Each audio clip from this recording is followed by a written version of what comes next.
dès que ma femme est sortie de la douche, je lui ai demandé depuis combien de temps tout cela durait. Elle se figea.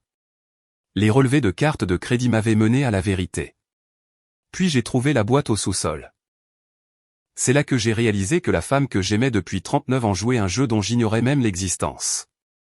Et elle ne jouait pas seule. Mon nom est Gregory Lancaster. J'ai 62 ans.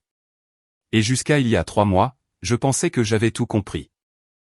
J'avais bâti Lancaster Travel Service de rien il y a plus de 30 ans, à l'époque où les gens allaient encore dans les agences pour réserver leurs vacances au lieu de cliquer sur des boutons sur leur téléphone. L'entreprise n'était pas immense, mais elle était à moi.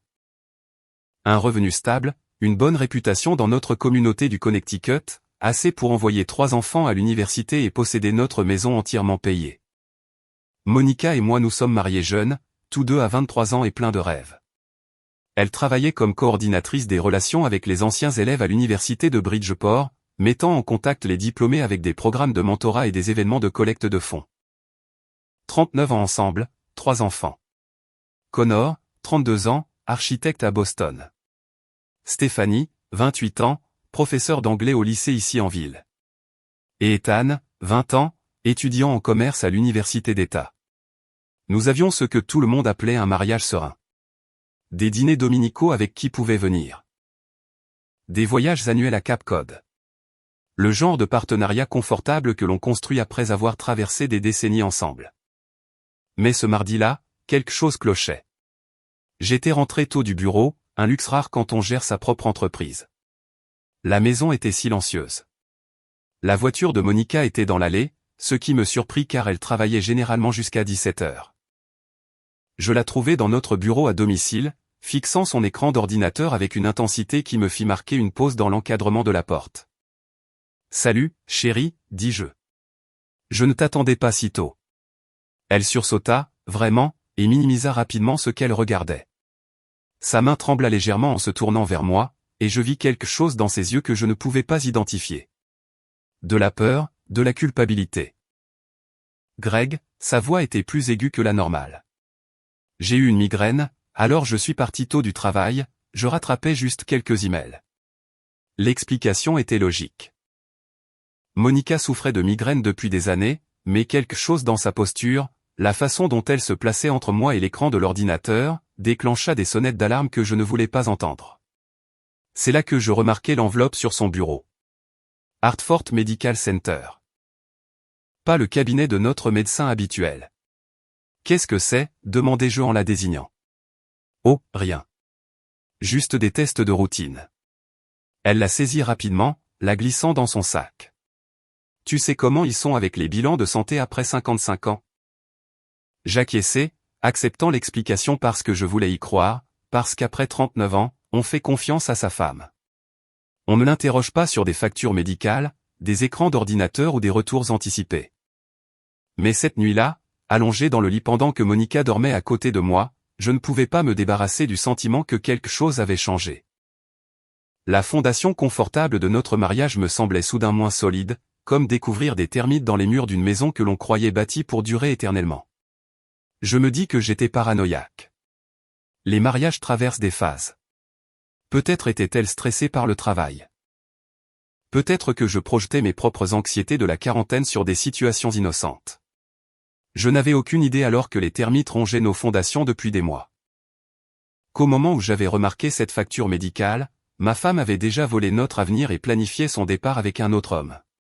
Si j'avais su ce que j'étais sur le point de découvrir, j'aurais peut-être préféré rester un peu plus longtemps dans cette ignorance confortable. Mais l'ignorance, j'ai appris, n'est pas le bonheur. C'est juste un autre mot pour être pris pour un imbécile. La découverte eut lieu 2 semaines plus tard. Non pas par une enquête, mais par simple accident. Je cherchais nos documents d'assurance habitation pour mettre à jour notre couverture. Et je trouvais quelque chose qui me glaça le sang.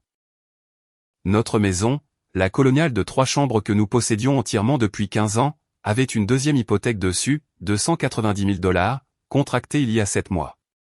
La signature de Monica sur chaque page. Je restais assis dans mon bureau, fixant ces documents étalés sur mon bureau comme les preuves d'un crime. Mes mains tremblaient tandis que je feuilletais page après page de jargon juridique. Tout cela menant à la même conclusion dévastatrice. Ma femme avait hypothéqué notre maison sans me le dire. Notre sanctuaire, l'endroit où nous avions élevé nos enfants, l'actif que nous avions travaillé 3 décennies à posséder entièrement, portait soudain une dette que nous ne pouvions pas nous permettre. Le pire n'était même pas l'hypothèque elle-même. C'était la demande. Sous, but du prêt, quelqu'un avait tapé « rénovation domiciliaire et investissement commercial ». Nous n'avions rien rénové. Et quel commerce? Je sortis nos relevés bancaires sur l'ordinateur. Ma formation financière de tant d'années à gérer une entreprise reprenant le dessus malgré la panique qui m'étreignait la poitrine. L'argent était arrivé sur notre compte joint en une seule somme forfaitaire en mars dernier, puis avait disparu par tranches au cours des mois suivants. Des virements vers des comptes que je ne reconnaissais pas. Des retraits d'espèces de 5 et 10 000 $ à la fois. Puis je vérifiais quelque chose que j'aurais dû regarder des mois auparavant, nos comptes de retraite. Le relevé Fidelity se chargea lentement, chaque seconde une éternité. Quand les chiffres apparurent enfin, j'eus l'impression que quelqu'un m'avait donné un coup de poing à l'estomac. Mon 401K, le capital que je construisais depuis mes 30 ans, affichait un solde de 42 000 $. Il aurait dû être de plus de 200 000 $. Je cliquais sur l'historique des transactions avec des doigts engourdis. Monica avait une procuration sur le compte, quelque chose que nous avions mis en place des années auparavant pour la planification successorale. Au cas où il m'arriverait quelque chose, elle pourrait accéder à nos fonds. Elle le vidait systématiquement depuis février. 15 000 ici, 20 000 là. Les relevés que j'aurais dû consulter chaque trimestre étaient restés non ouverts dans un tiroir de bureau parce que je lui faisais confiance pour gérer nos finances ensemble comme nous l'avions toujours fait. Oh mon Dieu, murmurai-je au bureau vide. Monica, qu'as-tu fait? Je fis le calcul dans ma tête, quelque chose que je pouvais faire rapidement après des décennies dans les affaires. L'hypothèque, le fonds de retraite, notre compte d'épargne que je vérifiais alors et trouvais presque vide. Ma femme avait volé ou emprunté environ 350 000 $ de notre argent en 7 mois. Nous étions censés prendre notre retraite dans 3 ans. J'avais prévu de vendre l'entreprise, de passer nos années d'or à voyager, à être grands-parents si les enfants nous faisaient ce cadeau. Maintenant, nous étions noyés de dettes à 62 ans avec un paiement hypothécaire que nous ne pouvions pas nous permettre et des fonds de retraite qui ne dureraient pas 5 ans. La porte d'entrée s'ouvrit en bas. La voix de Monica lança joyeusement, « Greg, je suis rentré. » Je restais figé à mon bureau, les documents éparpillés autour de moi comme des éclats d'obus. Une partie de moi voulait descendre et exiger des réponses immédiatement. Mais une autre partie, celle qui avait aimé cette femme pendant 39 ans, ne pouvait pas bouger. Ne pouvait pas faire face à ce que ces chiffres signifiaient parce que l'argent pouvait être volé par un étranger. Mais ça, c'était une trahison à un niveau que je ne pouvais pas comprendre. C'était la femme avec qui j'avais bâti une vie qui détruisait systématiquement notre avenir. Et je n'avais aucune idée pourquoi. « Greg, c'est pas sur l'escalier, tu es là-haut ?» Je réussis à trouver ma voix. Oui, dans le bureau. Elle apparut dans l'embrasure de la porte, toujours dans ses vêtements de travail, souriante, ce même sourire que j'aimais depuis que nous étions enfants. Et je réalisai que je regardais une étrangère portant le visage de ma femme. « Tout va bien ?» demanda-t-elle. « Tu as l'air pâle. » Je fis un geste vers les documents étalés sur mon bureau. J'ai trouvé une deuxième hypothèque. Le sourire disparut. Juste un instant, une peur nue traversa son visage avant qu'elle ne la masque avec confusion.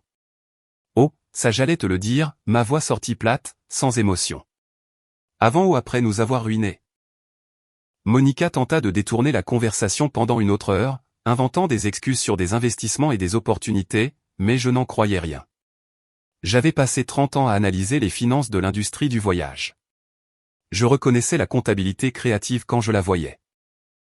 Et c'était du vol déguisé en langage corporatif. Assez, dis-je finalement, ma voix plus dure que je ne l'avais jamais employée avec elle.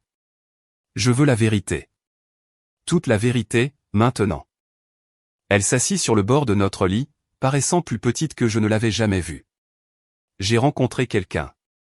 3 mots qui réécrivaient 39 ans d'histoire. Qui? La question sortit comme du gravier. Kees Hammond. Il travaille dans la collecte de fonds à l'université. Nous avons commencé à collaborer sur des événements d'anciens élèves il y a environ 8 mois. 8 mois. La chronologie se mit en place. La deuxième hypothèque, les retraits de retraite, son intérêt soudain pour le travail tardif, et l'argent. Je suppose, dis-je, bien qu'une partie de moi le sût déjà, qu'il avait une opportunité. Une start-up connectant les anciens élèves de l'université avec de jeunes entrepreneurs. Il avait besoin de capital de démarrage. Elle ne rencontra pas mon regard. Il a dit que nous triplerions notre investissement en 2 ans. Je ris. Un son amer qui ne me semblait pas venir de moi. Laisse-moi deviner, l'entreprise n'a jamais existé. Son silence fut une réponse suffisante. J'avais besoin d'air. J'avais besoin d'espace pour penser sans regarder son visage. Je sortis de la chambre, descendis l'escalier et continuai tout droit par la porte d'entrée. Mon voisin, Howard Barnes, était assis sur son porche en face de la rue, et quelque chose dans la présence calme du vieil homme m'attira vers lui. « Bonsoir, Greg, dit Howard, me faisant signe vers la chaise vide à côté de lui. À 73 ans, Howard avait l'air patiné de quelqu'un qui avait tout vu. Je m'écroulai dans la chaise, mes jambes soudain instables. « Howard, je peux te demander quelque chose ? » « Vas-y, savais-tu » La question sortit plus rudement que je ne l'avais voulu. « À propos de Monica et de qui elle voyait ?» Howard resta silencieux un long moment, se balançant lentement dans sa chaise. « Je l'ai vu déjeuner chez Giovanni le mois dernier avec un jeune homme. Il ne parlait pas affaires universitaires, si tu vois ce que je veux dire. » La confirmation me fit plus mal que la découverte. « Pourquoi ne me l'as-tu pas dit ? M'aurais-tu cru ? » La voix d'Howard était douce. Un homme doit voir certaines choses par lui-même. Ou il passera sa vie à se demander si le messager mentait. Je lui racontai pour l'argent, puis tout le reste se déversa. L'hypothèque, les comptes de retraite, les 350 000 $ envolés. Howard écouta sans m'interrompre, puis dit quelque chose qui me surprit. Ce n'est pas la première fois. Quoi ? Il y a 10 ans, peut-être 11. J'ai vu Monica avec quelqu'un au Riverside, un autre homme que celui-ci. J'ai pensé te le dire à l'époque, mais j'étais lâche. Il rencontra mon regard. Je suis désolé pour ça, Greg. Je l'ai regretté depuis. Le sol bougea sous moi à nouveau. Elle a déjà fait ça avant. Je ne peux pas dire avec certitude que ce n'était pas une affaire, mais ce n'était pas un déjeuner d'affaires. Je peux te le dire. Je restais là alors que la nuit tombait autour de nous. Processant l'idée que mon mariage entier aurait pu être un mensonge. Pas seulement les 8 derniers mois, mais des années. Quand je suis finalement rentré, Monica était sous la douche. J'entendais l'eau couler à l'étage. Je montais les escaliers lentement, chaque pas me donnant l'impression de marcher vers ma propre exécution. Je poussai la porte de la salle de bain. La pièce était remplie de vapeur. À travers la vitre dépolie de la porte de la douche, je pouvais voir sa silhouette. « Monica » dis-je, ma voix coupant le bruit de l'eau qui coulait. L'eau s'arrêta immédiatement. Elle sortit, cherchant une serviette, se figeant quand elle vit mon visage. « Depuis combien de temps cela dure-t-il » demandai-je, chaque mot délibéré, pas seulement cette affaire. « Tout cela, parce qu'Howard t'a vu avec quelqu'un d'autre il y a 10 ans. » Elle resta là, dégoulinante, la serviette serrée sur sa poitrine, son visage pâlissant. « Greg, je peux expliquer. »« Combien de temps » répétai-je, ma voix montant. « Combien de fois m'as-tu fait ça ? Combien d'hommes y a-t-il eu pendant que je travaillais 60 heures par semaine pour construire notre avenir ? Ce n'est pas ce que tu penses. Alors dis-moi ce que c'est. Fais-moi comprendre comment la femme que j'ai aimée pendant 39 ans a vécu une double vie. J'ai organisé une réunion de famille pour le dimanche après-midi. Connor est venu de Boston. Stéphanie est arrivée de son appartement de l'autre côté de la ville. Ethan est rentré du collège. Ils ont rempli notre salon d'une énergie nerveuse. Ils sentaient que quelque chose de grave se passait, sans savoir quoi. Monica était assise à une extrémité du canapé, paraissant plus petite que je ne l'avais jamais vue. Je me tenais près de la cheminée, les documents que j'avais imprimés serrés dans ma main. « Papa, qu'est-ce qui se passe » demanda Connor. À 32 ans, il me ressemblait en plus jeune. Les mêmes cheveux noirs grisonnants aux tempes. La même expression sérieuse. Je n'ai pas mâché mes mots. Votre mère a une liaison depuis 8 mois. Elle a également volé environ 350 000 $ de notre retraite et hypothéqué notre maison pour donner de l'argent à son amant. La pièce devint silencieuse. Puis Stéphanie se leva, le visage pâle. Maman. Sa voix trembla. Dis-moi qu'il ment. Les larmes de Monica commencèrent alors. C'est plus compliqué que ce que ton père dit. Compliqué? La voix de Stéphanie monta. Tu as trompé papa et volé notre avenir. Ce n'est pas compliqué, maman. C'est mal. Ne parle pas à ta mère de cette façon, commença Monica, mais Connor la coupa. Elle peut parler comme elle veut. Nous tous. Il se tourna vers moi. Qu'est-ce que tu vas faire, papa? J'ai déjà consulté un avocat spécialisé en divorce. Je déposerai les papiers cette semaine. Ethan, qui était resté silencieux jusqu'à présent, prit la parole. Papa, tu dois faire ça? Vous ne pouvez pas arranger les choses? Je regardais mon plus jeune fils, 20 ans et croyant toujours qu'un mariage pouvait survivre à tout. Mon fils, elle n'a pas seulement trompé. Elle a volé notre retraite, hypothéqué notre maison, et apparemment ce n'est même pas la première fois qu'elle a une liaison. Il n'y a plus rien à arranger. Il y avait quelqu'un d'autre avant, demanda Stéphanie, se tournant vers sa mère avec horreur. Le silence de Monica fut une réponse suffisante. Stéphanie saisit son sac à main, ses mains tremblantes. Je ne peux pas être ici. Je ne peux pas te regarder en ce moment. Elle se dirigea vers la porte, et c'est là que Monica retrouva enfin sa voix. Steph, s'il te plaît, laisse-moi expliquer. Expliquer quoi? Stéphanie se retourna et je vis des larmes couler sur son visage. Je me marie dans 3 mois, maman. J'ai planifié mon mariage, choisi des fleurs, essayé de créer le jour parfait basé sur ce que toi et papa m'avaient appris sur le mariage. Et maintenant, je découvre que tout était un mensonge. Ton mariage, commença Monica, est annulé, dit Stéphanie d'une voix plate. J'ai appelé James hier et je lui ai dit que je ne pouvais pas l'épouser parce que si vous et papa ne pouvaient pas y arriver après 39 ans, quelle chance avons-nous? Les mots me frappèrent comme un coup physique. Ma fille mettait fin à ses fiançailles parce que sa mère avait détruit sa foi dans le mariage. Stéphanie, non, dis-je, me dirigeant vers elle. Ne laisse pas les choix de ta mère détruire ton bonheur. C'est trop tard, papa. J'ai déjà mis fin à tout. Elle s'essuya les yeux rudement. Je serai chez Rachel si quelqu'un a besoin de moi. N'appelle que si c'est une urgence. Elle quitta la pièce, la porte se refermant derrière elle avec une terrible finalité. Connor se leva ensuite. Je dois retourner à Boston. J'ai des réunions demain. Il s'arrêta à la porte. Maman, je t'aime, mais ce que tu as fait est impardonnable. Après le départ de Connor, il ne restait que moi, Monica et Ethan. Mon plus jeune fils était assis sur le canapé, fixant ses mains. Ethan, dis-je doucement, je vais retourner à l'école. Il se leva, ne nous regardant ni l'un ni l'autre. Je ne peux pas gérer ça en ce moment. Ethan n'est pas rentré cette nuit-là ni la suivante. Quand il a finalement répondu à mes appels 3 jours plus tard, sa voix semblait creuse, sans vie, d'une manière qui me terrifiait. Mon fils, où es-tu? Demandai-je, serrant plus fort le téléphone. Toujours à l'école, dans ma chambre. Il fit une pause. Papa, il faut que je te dise quelque chose. Le ton de sa voix me fit défaillir l'estomac. Qu'est-ce que c'est? Je ne suis pas allé en cours depuis que tu nous as parlé de maman. Je n'arrive juste pas à me concentrer. Je n'arrive pas à m'intéresser aux cours d'économie quand notre famille s'écroule. Ethan, non. Tu ne peux pas laisser ça détruire tes études. C'est trop tard. Sa voix se brisa. J'ai reçu un email du bureau d'inscription hier. Je suis en probation académique. Si je n'améliore pas mes notes ce semestre, je perds ma bourse. La bourse qui couvrait $18 000 par an. La bourse que nous avions célébrée lorsqu'il l'avait obtenue. Fier que notre plus jeune fils ne diplôme pas avec une dette écrasante.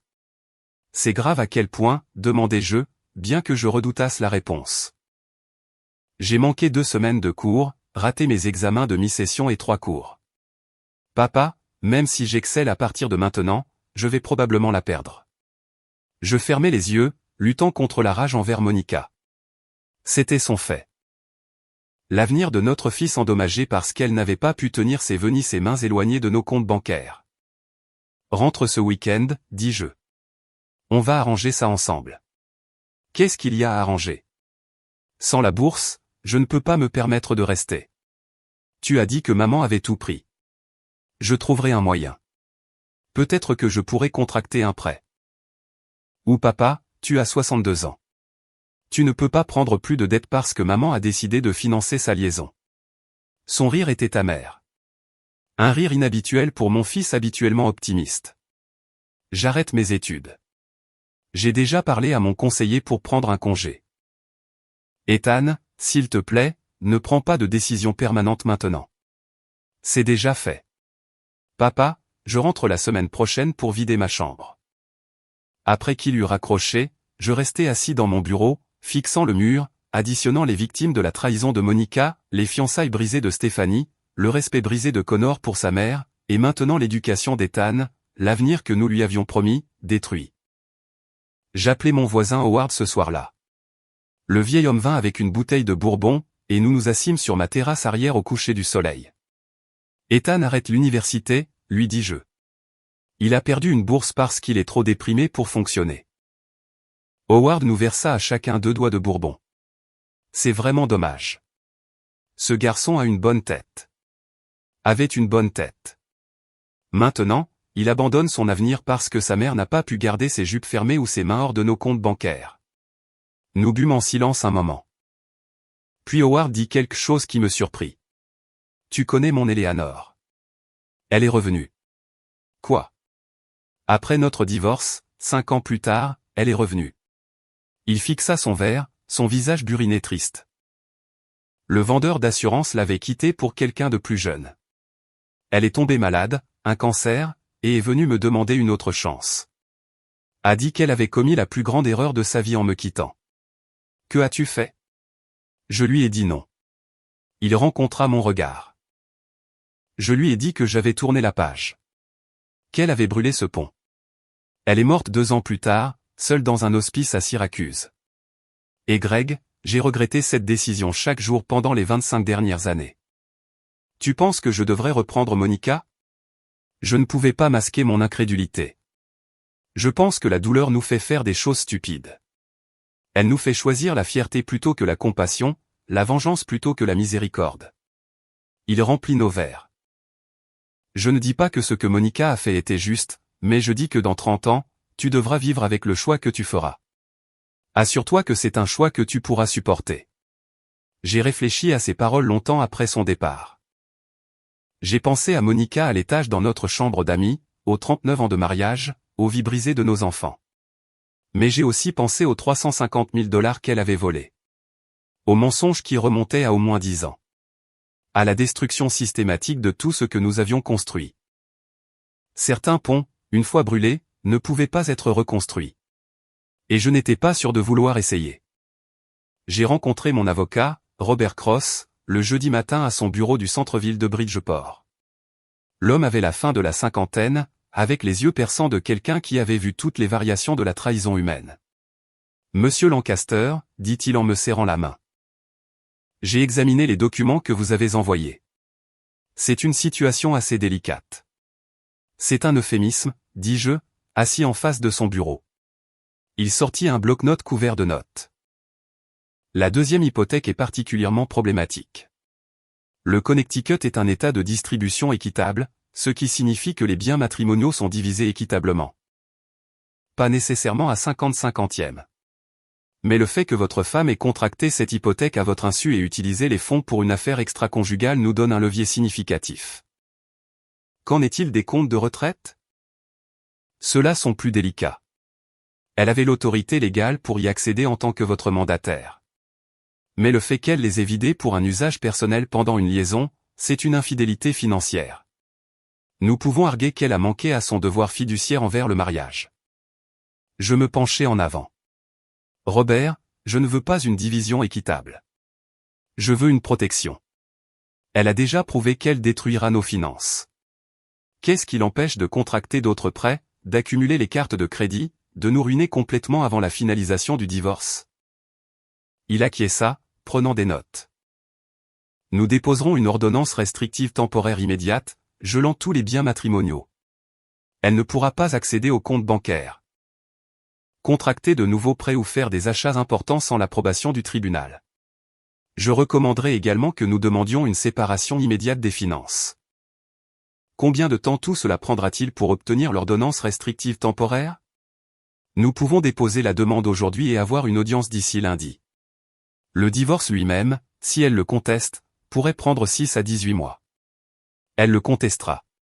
Elle a besoin de l'argent. Alors nous nous préparons à la guerre. Il rencontra mon regard. Monsieur Lancaster, je dois vous demander quelque chose. Il y a un document ici. Un brouillon d'un Nouveau Testament que votre femme a apparemment préparé il y a 3 mois. En savez-vous quelque chose?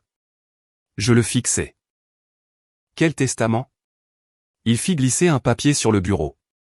Je le lus, l'estomac se tordant à chaque ligne. Monica avait rédigé un testament se nommant elle-même seule bénéficiaire de tout. Notre maison, mon entreprise, mon assurance vie. Nos enfants n'étaient mentionnés nulle part dans le document. Elle prévoyait d'écarter nos enfants? Ma voix sortit étranglée. Il semble que oui. Le document n'est ni signé ni notarié, il n'est donc pas légalement valide, mais il montre une intention. Elle planifiait votre mort, Monsieur Lancaster, et s'assurait que tout lui revienne, pas à vos enfants. Je pensais au faux diagnostic médical que Monica avait donné à Case, comment elle avait prétendu que j'étais mourant. Elle avait mis en scène les choses pour tout hériter. Probablement prévoyait-elle de disparaître avec son amant une fois que je serais hors de son chemin. Ce n'est pas juste de la trahison, dis-je lentement. C'est de la préméditation. C'est une preuve d'abus financier et de fraude combinée à l'affaire et au fonds de retraite volé. Nous avons un dossier très solide. Robert se pencha en arrière sur sa chaise. Mais je dois vous prévenir, ce genre d'affaire devient sale. Votre femme se défendra. Elle affirmera que vous étiez contrôlant, qu'elle était malheureuse, qu'elle mérite une compensation pour des années de sacrifice. Êtes-vous prêt pour cela? Après ce qu'elle a fait à notre famille, après avoir détruit l'éducation d'Ethan et les fiançailles de Stéphanie, je rencontrai son regard, je suis prêt à tout ce qu'il faudra. L'ordonnance restrictive temporaire fut délivrée le lundi matin. L'accès de Monica à nos comptes était gelé. Elle ne pouvait plus toucher au peu d'argent restant. Ne pouvait plus contracter de nouveaux prêts. Ne pouvait plus signer de documents légaux sans l'approbation du tribunal. Je ressentis une sombre satisfaction lorsque Robert m'appela pour m'annoncer la nouvelle. Cette satisfaction dura exactement 4 heures. J'étais au bureau, essayant de me concentrer sur la réservation d'un forfait croisière pour les Henderson, lorsque Monica fit irruption par la porte. Son visage était rouge, ses yeux sauvages comme je ne les avais jamais vus auparavant. « Greg, nous devons parler, maintenant. » Je m'excusai auprès des Henderson et la fis entrer dans mon bureau privé, fermant la porte. « Qu'est-ce qui ne va pas? » Case me menace. Sa voix trembla. Il dit que si je ne lui donne pas 50 000 $ d'ici vendredi, il va tout raconter à l'université sur notre liaison. Il va ruiner ma réputation, détruire ma carrière. Je la regardai, traitant ce nouveau développement. Laisse-moi bien comprendre. L'homme à qui tu as donné 350 000 $ te demande maintenant plus d'argent? Il dit que l'entreprise n'a pas marché. Il a besoin de capital pour la relancer. Elle me saisit le bras, désespérée. Greg, si ça se sait au travail, je perdrai tout. L'association des anciens élèves, ils sont très conservateurs. Ils me vireront. Tu aurais dû y penser avant de coucher avec lui. S'il te plaît. Les larmes coulaient sur son visage. Je sais que je ne mérite pas ton aide, mais je t'en supplie. Il ne va pas s'arrêter. Ce matin, il est venu à mon bureau. Il m'a suivi jusqu'à ma voiture à midi. Il m'a envoyé 37 messages en 1 heure. Elle sortit son téléphone, me montrant les messages, chacun plus menaçant que le précédent. Paie-moi ce que tu me dois. Tu crois pouvoir t'en tirer? Je vais m'assurer que tout le monde sache quel genre de femme tu es vraiment. Ton mari, tes enfants, ton patron. Tout le monde saura. Je l'ai parcouru, ma mâchoire se serrant. Case Hammond montrait ses vraies couleurs maintenant que l'argent s'était tari. Ce n'était pas une figure romantique incomprise. C'était un prédateur qui avait trouvé une proie facile. « Qu'est-ce que tu veux que je fasse ?» demandai-je. L'ordonnance restrictive. Elle a tout gelé. Je ne peux pas accéder à d'argent pour le payer. Elle me regarda avec un espoir désespéré. Mais toi, tu pourrais le payer. Faire disparaître ça. Je ris, un son dur. Tu veux que je donne 50 000 $ à ton amant pour protéger ta réputation?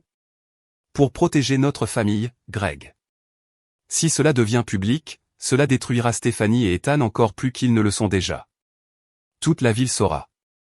Tu veux ça? Elle avait raison. Aussi difficile que je l'admette. Notre petite communauté du Connecticut vivait de potins. Ce scandale suivrait nos enfants pendant des années. Laisse-moi y réfléchir. Ce soir-là, je montrai à Howard les messages. Le vieil homme les lut, son visage s'assombrissant. C'est de l'extorsion, dit-il d'un ton sec. Ce type enfreint la loi. Je sais, mais si je ne paie pas, il mettra ses menaces à exécution. Monica perdra son emploi, et nos enfants souffriront plus qu'ils ne le font déjà. Howard posa son verre. Greg, si tu paies cet homme une fois, il reviendra pour plus. Les hommes comme ça, ce sont des parasites. Ils ne cessent de te saigner à blanc jusqu'à ce qu'il ne reste plus rien. Alors, qu'est-ce que je fais? Tu tiens bon. Tu dis à Monica de porter plainte pour harcèlement et extorsion. Tu obtiens une ordonnance restrictive contre ce case et tu laisses les choses suivre leur cours. Il rencontra mon regard. Parfois, la bonne voie signifie regarder les autres faire face aux conséquences de leur choix. J'ai réfléchi toute la nuit. Le lendemain matin, j'ai pris ma décision. J'ai appelé Monica et lui ai dit de me rejoindre au poste de police. Quoi?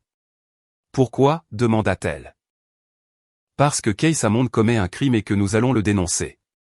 Tu vas déposer une demande d'ordonnance restrictive et tu vas tout dire à la police.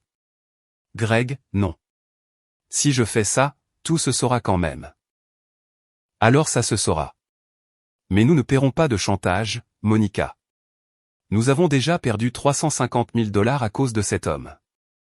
Il n'aura pas un centime de plus. Elle essaya de discuter, mais je tins bon. Nous nous sommes rencontrés au département de police de Bridgeport cet après-midi-là. Monica, pâle et tremblante, raconta tout à la détective Sarah Reeves, la liaison, l'argent, les menaces. La détective Reeves écouta attentivement, prenant des notes. Madame Lancaster. C'est clairement un cas d'extorsion et de harcèlement. Nous émettrons une ordonnance restrictive immédiatement et ouvrirons une enquête sur Monsieur Hammond. Que se passe-t-il maintenant? Demanda Monica. Maintenant, vous documentez chaque contact qu'il fait, chaque message, chaque appel téléphonique, chaque fois qu'il se présente à votre lieu de travail, et s'il viole l'ordonnance restrictive, il ira en prison. En quittant le poste de police, Monica se tourna vers moi. Merci de me soutenir dans cette épreuve. Je ne te soutiens pas, dis-je doucement. Je protège nos enfants de plus de dommages. Ne confonds pas les deux. Case Hammond n'a pas bien pris l'ordonnance restrictive. Le lendemain, il s'est présenté au bureau de Monica malgré l'ordre du tribunal. La sécurité du campus l'a escorté hors de la propriété, et Monica a appelé la police.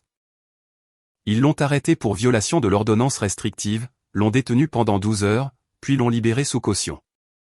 Cela aurait dû être la fin. Ce ne fut pas le cas. Case a commencé à appeler la maison à toute heure. 3 heures du matin, 5 heures, 7 fois avant le petit déjeuner. J'ai débranché la ligne fixe. Il a trouvé le numéro de Connor et a commencé à l'appeler. Puis Stéphanie, puis a réussi à obtenir le numéro de portable d'Ethan. Papa, c'est qui ce type? Demanda Connor quand il m'a appelé après minuit. Il vient de me laisser un message vocal disant que maman a détruit sa vie et que nous devrions savoir quel genre de femme elle est vraiment. C'est l'amant de maman. Il est pris en charge, dis-je, essayant de garder ma voix stable. Pris en charge? Il harcèle toute notre famille. Stéphanie appela le lendemain en pleurant. Papa, cette personne, Case, s'est présentée à mon école. Il a attendu sur le parking jusqu'à ce que je sorte vers ma voiture. Il ne m'a pas touché ni rien, mais il a dit que maman lui devait de l'argent et que si elle ne payait pas, il nous ferait tous regretter. C'est à ce moment-là que mes instincts de protection se sont emballés. Une chose de menacer Monica, une autre d'attaquer ma fille. J'ai immédiatement appelé la détective Reeves.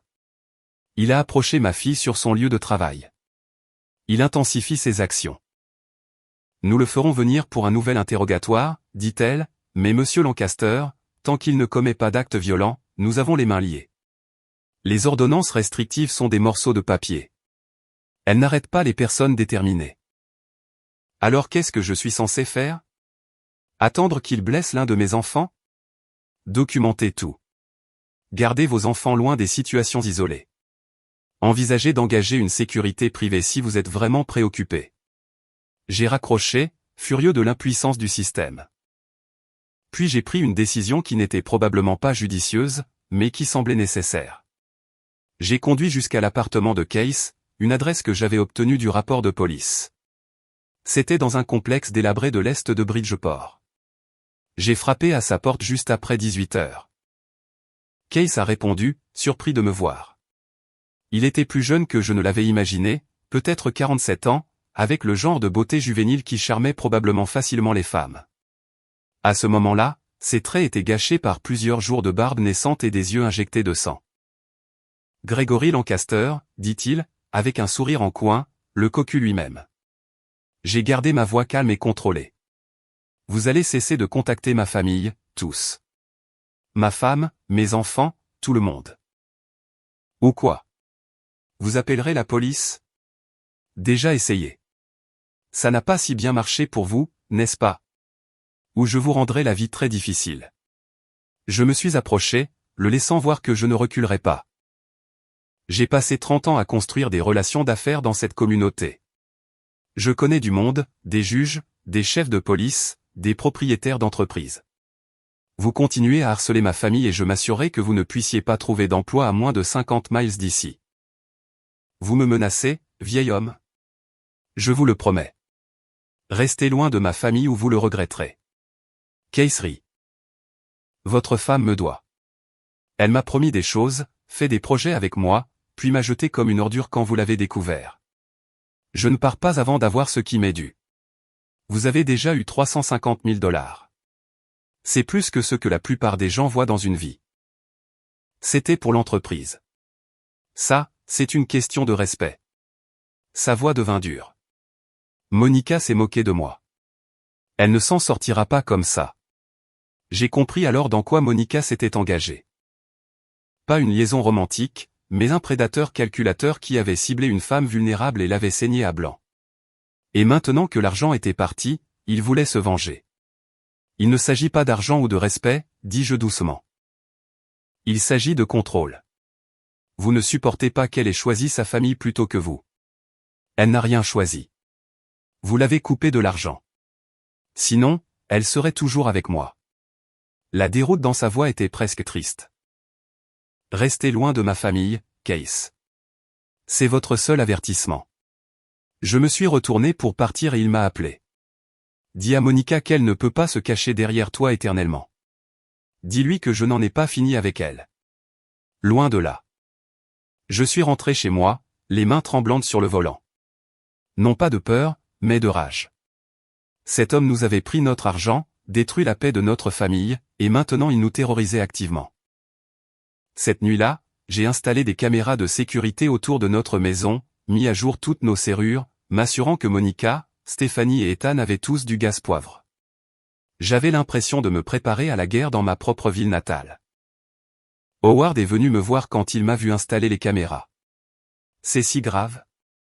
Il ne s'arrête pas. Et la police ne peut rien faire tant qu'il n'a pas réellement blessé quelqu'un. Howard hocha la tête d'un air sombre. J'avais un ami, une fois, qui a eu affaire à quelque chose de similaire. Les ordonnances restrictives n'arrêtent pas la folie, Greg. La seule chose qui arrête la folie, ce sont les conséquences. Quelles conséquences? Les légales, s'il peut y arriver. Ou celles où l'homme réalise qu'il est dépassé et recule. Il regarda les caméras que j'installais. Tu devrais peut-être aussi parler à Pete Sullivan au tribunal. Il s'occupe de la sécurité de certains des cas de divorce très médiatisés. Un bon homme. Il sait comment protéger les familles. J'ai appelé Pete ce soir-là. Le matin, j'avais un consultant en sécurité qui venait évaluer notre situation et un plan pour assurer la sécurité de ma famille. Pendant que Case Hammond décidait si nous détruire valait les conséquences qu'il allait subir, car d'une manière ou d'une autre, cela allait se terminer. J'avais protégé ma famille pendant 39 ans. Je n'allais pas arrêter maintenant. Le stress m'a finalement rattrapé 3 semaines après le début du harcèlement de Case. J'étais dans mon bureau, examinant l'itinéraire d'un client, quand la douleur thoracique a commencé. Pas dramatique au début, juste une oppression qui rendait la respiration difficile. Puis, j'ai eu l'impression que quelqu'un me serrait le cœur dans un étau. J'ai réussi à composer le 911 avant de m'effondrer derrière mon bureau. Les ambulanciers m'ont trouvé 20 minutes plus tard. À ce moment-là, la douleur s'était étendue à mon bras gauche et le monde s'était réduit à un point lumineux entouré de ténèbres. Ils m'ont chargé dans l'ambulance, sirène hurlante, pendant que mon chef de bureau appelait Monica. À l'hôpital de Bridgeport, le docteur Alan Fisher m'a dit que j'avais eu une crise cardiaque modérée. Le stress que vous avez subi, monsieur Lancaster, combiné à votre âge et à la situation avec votre famille, c'est une tempête parfaite pour les événements cardiaques. À quel point est-ce grave, ai-je réussi à demander. Assez grave pour qu'une autre puisse vous tuer. Vous devez éliminer le stress de votre vie immédiatement. Pas de travail pendant au moins 8 semaines. Pas de confrontation. Repos complet.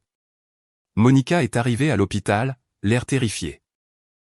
Un instant, j'ai revu la femme que j'avais épousée il y a 39 ans, pas l'étrangère qui m'avait trahi. Elle m'a saisi la main, les larmes coulant sur son visage. Greg, je suis tellement désolé. C'est entièrement ma faute. Pas maintenant, ai-je murmuré, trop fatigué pour me battre. Au cours de la semaine suivante à l'hôpital, j'ai eu le temps de réfléchir. Vraiment réfléchir à l'histoire d'Howard et de sa femme Eleanor qui était revenue malade et mourante seule. À 39 ans de mariage réduit à des documents légaux et à des crises cardiaques. À savoir si la vengeance valait la peine de mourir. Connor venait tous les jours. Stéphanie est venue 2 fois, apportant des fleurs et s'asseyant en silence à côté de mon lit. Même Ethan est venu de chez lui, l'air coupable et effrayé. « Papa, je ne peux pas te perdre », a-t-il dit doucement. « Tu es le seul parent qui me reste qui ne m'a pas complètement laissé tomber. » Ces mots m'ont frappé plus fort que la crise cardiaque. Le 5e jour de mon hospitalisation, Monica est entrée avec sa mallette. Elle semblait plus mince, plus âgée, comme si elle avait vieilli de 5 ans en 3 semaines. « J'ai besoin de te dire quelque chose, dit-elle, s'asseyant sur la chaise à côté de mon lit. Quelque chose que j'aurais dû te dire depuis le début. J'ai attendu, trop épuisé pour la presser. L'affaire avec Case. Ce n'était pas à cause de lui. Ce n'était même pas parce que j'étais malheureuse avec toi. » Elle se tordit les mains. « Il y a 2 ans, je suis allée voir un thérapeute. Elle m'a diagnostiqué une dépression, de l'anxiété liée au vieillissement, à l'idée de devenir insignifiante. J'étais terrifiée à l'idée d'avoir 60 ans, d'être invisible. Alors tu as eu une liaison. Alors j'ai pris une série de décisions terribles, essayant de me sentir à nouveau jeune et désiré. Case me faisait sentir spécial, comme si j'avais de l'importance. Et quand il a dit qu'il avait besoin d'argent, l'aider me faisait me sentir utile. » Les larmes coulaient sur son visage. Je sais à quel point ça sonne pathétique. J'ai détruit tout ce que nous avons construit parce que j'avais peur de vieillir. Tu aurais pu me parler. Je sais, mais j'avais honte. Et puis ça a dégénéré. Au moment où j'ai réalisé à quel point je faisais du mal, j'étais trop profondément impliqué pour m'arrêter. Elle sortit un dossier de sa mallette. J'ai parlé à mon avocat hier. Je cède ma part sur tout. La maison, ton entreprise, les comptes de retraite restants. Tout te revient, Greg. Monica, laisse-moi finir. Je vais aussi m'inscrire dans un établissement de santé mentale en hospitalisation. 3 mois minimum. J'ai besoin d'aide, Greg. Une vraie aide. Je ne peux pas être digne de confiance avec l'argent ou les décisions en ce moment. Elle posa les papiers sur ma table de chevet. Je ne demande pas pardon. Je te demande juste de ne pas mourir en me haïssant. Avant que je puisse répondre, mon moniteur cardiaque commença à biper de manière urgente. Le docteur Fisher se précipita avec les infirmières. La dernière chose que j'ai vue avant qu'il ne me sédate fut Monica, évacuée, le visage pâle de peur. 14 mois plus tard, je me tenais dans mon jardin, regardant le printemps arriver au Connecticut. Le jardin que Monica avait planté des années auparavant refleurissait, entretenu par le service d'aménagement paysager que j'avais engagé. Les caméras de sécurité qu'Howard avait aidé à installer étaient toujours là, bien que Case Hammond ne soit plus une menace. Il avait été arrêté pour avoir violé son ordonnance restrictive une fois de trop et condamné à 8 mois de prison. Aux dernières nouvelles, il avait déménagé en Floride après sa libération. Bon débarras. Mon entreprise avait survécu, à peine. Je l'avais vendue 6 mois auparavant à un jeune couple qui travaillait pour moi depuis des années. La vente m'avait donné suffisamment pour rembourser la deuxième hypothèque et remettre de l'argent dans les comptes de retraite. Pas les 350 000 $ que Monica avait volés, mais assez pour vivre. Ethan était retourné à l'université grâce à une combinaison de prêts et d'un emploi à temps partiel. Pas idéal, mais il terminait ses études, c'est ce qui comptait. Stéphanie s'était réconciliée avec son fiancé. Ils se mariaient le mois prochain, une petite cérémonie dans notre jardin. Elle m'avait demandé de la conduire à l'hôtel. Elle n'avait pas encore invité sa mère, mais je savais qu'elle y pensait. Connor appelait chaque semaine, prenant de mes nouvelles. Notre relation s'était renforcée pendant la crise, et pour cela, j'étais reconnaissant. Mon téléphone sonna. Le numéro de Monica. J'hésitais toujours avant de répondre, même après tout ce temps. Salut, Greg. Sa voix était différente maintenant. Plus posée, plus ancrée. La thérapie et les médicaments avaient aidé. Monica, comment vas-tu? Bien. Très bien, en fait. J'ai été promu au travail. Ils m'ont gardé après tout ce qui s'est passé, ce dont je suis reconnaissante. Elle fit une pause. J'ai entendu parler du mariage de Stéphanie. Je sais que je ne mérite probablement pas d'y être, mais, elle pense à t'inviter, dis-je, elle n'a pas encore décidé. C'est plus que ce que je mérite. Le silence s'étira entre nous. Puis, Greg, pourrions-nous peut-être prendre un café cette semaine? Juste pour parler. C'était la 4e fois qu'elle demandait au cours des 3 derniers mois. Les 3 premières fois, j'avais dit non. Mais cette fois, quelque chose en moi avait changé. Mercredi après-midi, au café de Main Street. Vraiment? L'espoir dans sa voix était douloureux à entendre. Ne lis pas trop là-dedans, Monica. C'est juste un café. Je sais. Merci. J'ai raccroché et j'ai appelé Howard. Le vieil homme a répondu au 2e coup. Tu fais vraiment ça? Demanda-t-il quand je lui ai dit. Je ne sais pas encore. Je prends juste un café avec elle. Tu sais ce que je pense des 2e chances. Oui. Mais Howard, j'ai été seul pendant 14 mois. Les enfants construisent leur propre vie. Et chaque fois que je pense à vieillir seul, en colère et amer, je pense à ton Eleanor. Eleanor est revenue trop tard, dit Howard doucement. Mais Monica, elle a travaillé sur elle-même. J'ai vu le changement en elle à l'église, lors des événements communautaires. Elle est différente de ce qu'elle était. Assez différente? Ça, c'est à toi de décider, mon fils. Souviens-toi juste, le pardon ne signifie pas oublier. Cela signifie choisir d'aller de l'avant malgré le passé. Le mercredi est arrivé. Je suis arrivé au café 5 minutes en avance, nerveux comme un adolescent à un premier rendez-vous. Monica est entrée à l'heure, l'air plus en forme qu'elle ne l'avait été depuis des années. Elle avait perdu du poids, coupé ses cheveux plus courts, porté moins de maquillage. Elle ressemblait à nouveau à elle-même, pas à la femme qui essayait de retrouver sa jeunesse.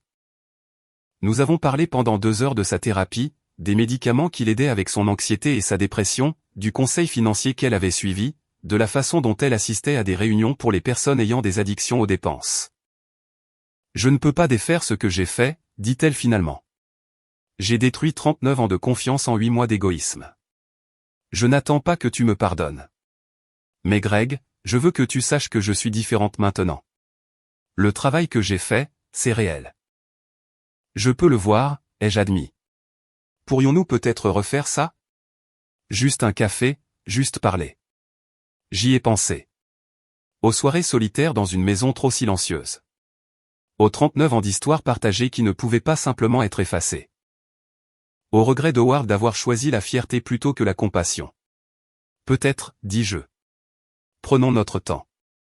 Son sourire était petit mais sincère. Lentement, c'est bien.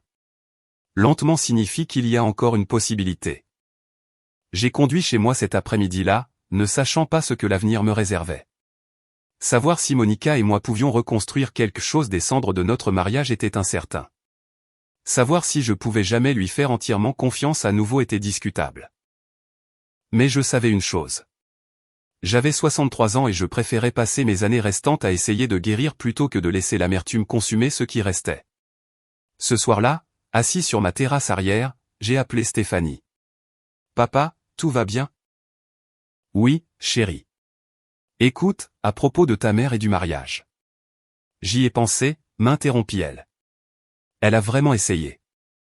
Je peux voir le changement. Et tu sais quoi ? La vie est trop courte pour garder rancune éternellement. Alors, tu vas l'inviter ? Je vais l'inviter à une condition. Que tu sois d'accord. J'ai regardé le jardin que Monica avait planté. Maintenant, en fleurs avec une nouvelle vie après un long hiver. Je suis d'accord, Steph. Nous méritons tous une chance de recommencer.